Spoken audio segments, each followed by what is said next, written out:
14장. 하루는 사울의 아들 요나단이 자신의 무기를 든 청년에게 말하였다. 자, 건너편에 있는 블레셋 족속의 수비대를 치러 건너가자. 그러나 요나단이 아버지에게는 말하지 않았다. 그때 사울은 기브아 외곽 미그론에 있는 석류나무 아래 머물고 있었는데 600명가량의 백성이 그와 함께 있었다. 거기에 아히야도 에봇을 입고 있었는데 그는 이가봇의 형제인 아히두베의 아들이고 비느하스의 손자이며 실로에서 여호와의 제사장이었던 엘리의 증손이었다. 백성은 요나단이 떠난 것을 알지 못하였다. 요나단이 블레셋 족속의 수비대를 치러 건너가고자 하였던 길목에는 이쪽에도 험준한 바위가 있고 저쪽에도 험준한 바위가 있었는데 하나의 이름은 보세스였고 다른 하나의 이름은 세네였다. 한 바위는 북쪽 믹마스 앞에 솟아 있었고 다른 바위는 남쪽 게바 앞에 솟아 있었다. 요나단이 자신의 무기를 든 청년에게 말하였다. 자, 저 할례받지 않은 이들의 수비대를 치러 건너가자. 어쩌면 여호와께서 우리를 위하여 움직이실지도 모른다. 여호와께서 구원하시는 데는 수가 많고 적은 것이 문제가 되지 않는다. 그러자 그의 무기병이 요나단에게 말하였다. 무엇이든 마음에 품으신 대로 하십시오. 건너가십시오. 저는 나리의 뜻을 받들고자 여기에 있습니다. 요나단이 말하였다. 그럼 이제 저들에게 건너가 우리를 알리자. 만일 저들이 우리가 건너갈 테니 기다려라 라고 말하면 우리는 저들에게 올라가지 말고 이 자리에 서 있도록 하자. 그러나 만일 저들이 우리에게 올라오너라 라고 말하면 우리가 올라가자. 그것이 여호와께서 저들을 우리 손에 이미 넘겨주신 표시가 될 것이다.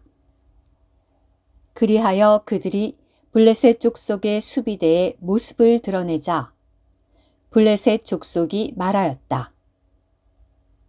이제야 히브리인들이 숨어있던 구멍에서 나오는구나. 수비대원들이 요나단과 그의 무기병에게 말하였다. 올라오너라. 우리가 본때를 보여주겠다. 그러자 요나단이 자신의 무기병에게 말하였다. 나를 따라 올라오너라. 여호와께서 저들을 이스라엘의 손에 넘겨주셨다. 요나단이 손발로 기어오르자 그의 무기병도 뒤따랐다. 블레셋 사람들이 요나단 앞에 쓰러졌으며 그의 무기병도 그들을 죽이면서 요나단을 뒤따랐다. 이렇게 요나단과 그의 무기병이 하루가리 밭의 절반쯤 되는 땅에서 처음으로 죽인 사람은 20명가량이었다. 블레셋 족속 진영과 들판과 온 백성 가운데 공포가 있었고 수비대와 기습부대도 공포에 질렸으며 땅이 진동하였다. 그리고 몹시 큰 공포가 닥쳤다.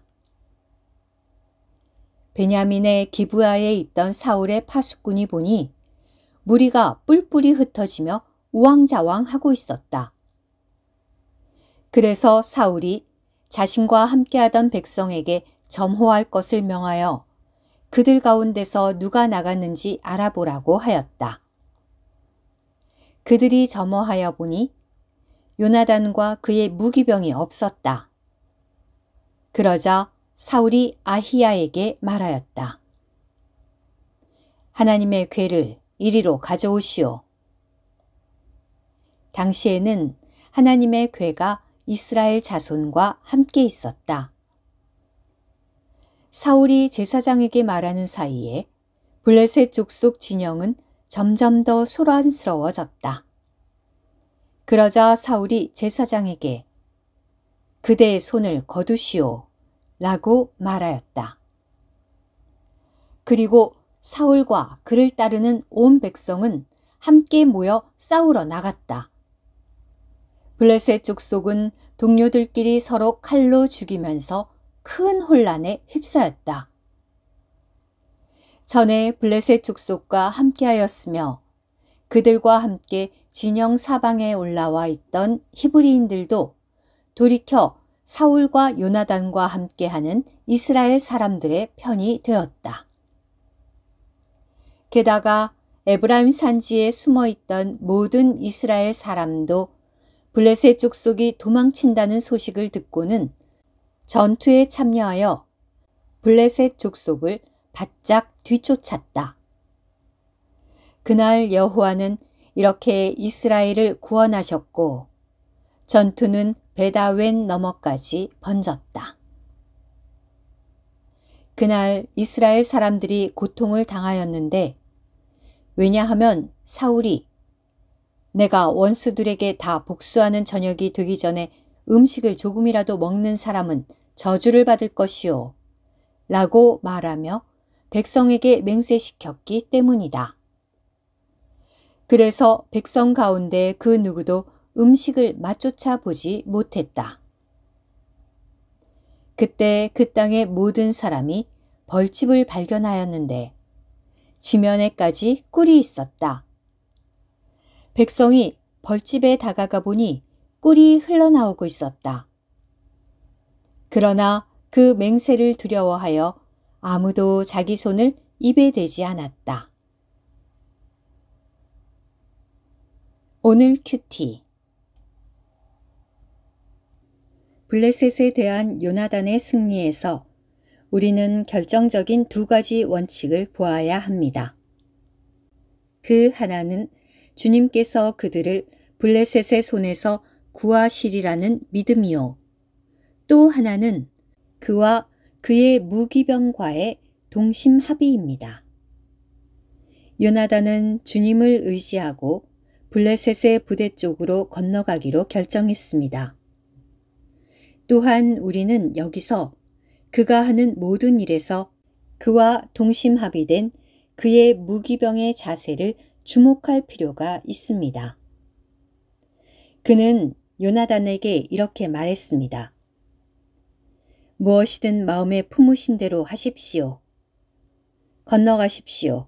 저는 나리의 뜻을 받들고자 여기에 있습니다.